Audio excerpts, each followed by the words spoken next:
தற்போது பத்திரிகையாளர் திரு ஷபீர் நம்மோடு இணைப்பில் இருக்கிறார். அவரிடம் பேசலாம். வணக்கம் திரு ஷபீர்.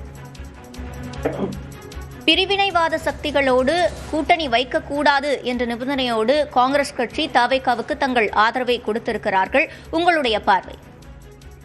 இது எதிர்பார்க்கப்பட்ட ஒரு முடிவுதான். ஏன்னா உங்களுக்கு இந்த கூட்டணி திமுக கூட்டணியில் தொடர வேண்டுமா தொடர வேண்டாமா அப்படின்ற அந்த காலகட்டத்தில இருந்தே தொடர்ச்சியாக காங்கிரசுக்கு தாவேகாவை எந்த விதத்திலும் தாவேகா பாஜகவுடன் இணைந்து விடக்கூடாது அல்லது பாஜகவுடைய இன்ஃபுளுன்ஸ்ல போயிடக்கூடாது அப்படின்ற ஒரு எண்ணம் அப்படின்றது அவங்களுக்கு இருந்துச்சு. ஆனால் அது திமுகவோட கூட்டணியில் தொடர போகிறோம் அப்படின்னு சொன்னதுக்கு பிறகு அவங்களால அதை பெரிய அளவுல ஒன்றும் பண்ண முடியல.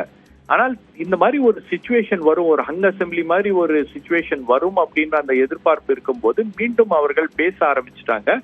பேசினதுக்கு பிறகு இந்த ஒரே ஒரு அஜெண்டா தான், அதாவது பாஜக எதிர்ப்பு அப்படின்ற ஒரு அஜெண்டால அவங்க ரொம்ப தீவிரமாக இருக்கிறார்கள் அப்படின்னா அவங்களுக்கு ஆதரவு கொடுப்பதில் எந்த விதமான ஒரு தயக்கமும் காங்கிரஸ் கட்சிக்கு இல்லை அப்படின்றத அவங்க சொன்னதுக்கு பிறகுதான் தாவேகா தரப்புல இருந்து ஃபார்மலாவே காங்கிரஸ் மேலிடத்துக்கு அவங்க ஒரு ரெக்வெஸ்ட் வச்சாங்க, இந்த மாதிரி எங்களுக்கு ஆதரவு கொடுங்க அப்படின்னு.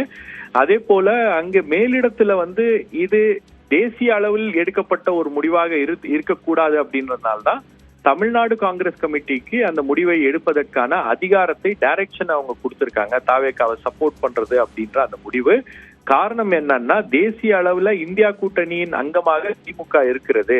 தமிழ்நாட்டுல மாறி இருக்கக்கூடிய இந்த அரசியல் சூழலை கருத்தில் கொண்டு இதை மையமா வச்சுதான் இந்த முடிவு என்பது தமிழகத்துக்கு மட்டும்தான் எடுக்கப்பட்டிருக்கிறது அப்படின்ற ஒரு விஷயத்த உறுதியாக கன்வே பண்ணணும் அப்படின்றதுனால தான் இது தேசிய அளவுல எடுக்கப்பட்ட ஒரு முடிவு இல்லாமல் மாநில அளவுல லோக்கல் யூனிட்ல எடுக்கப்பட்ட ஒரு முடிவு. அதை அதிகாரப்பூர்வமாக காங்கிரஸ் அறிவித்திருக்கிறது.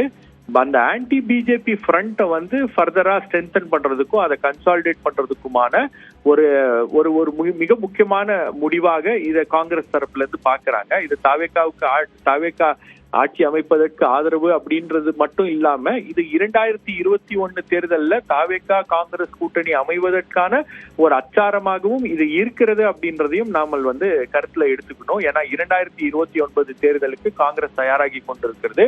ஒரு மிக முக்கியமான தேர்தல் அப்படின்னும் போது சவுத் இந்தியால அவங்களுடைய ஹோல்டு இருக்கணும். அதே போல சவுத் இந்தியால, அதாவது குறிப்பா தென் தமிழ்நாட்டுல காங்கிரஸ் கட்சிக்கு இருக்கக்கூடிய அந்த பலத்தின் மூலமாக அவர்கள் இந்த காங்கிரஸ் ரிவைவல் அப்படின்ற அந்த ப்ராசஸ துவங்க வேண்டும் அப்படின்ற ஒரு லார்ஜர் இன்ட்ரெஸ்ட்ல இந்த முடிவு எடுக்கப்பட்டிருக்கிறதா தெரிகிறது. இணைப்பில் கருத்துக்களை பதிவு செய்தமைக்கு நன்றி திரு ஷபீர்.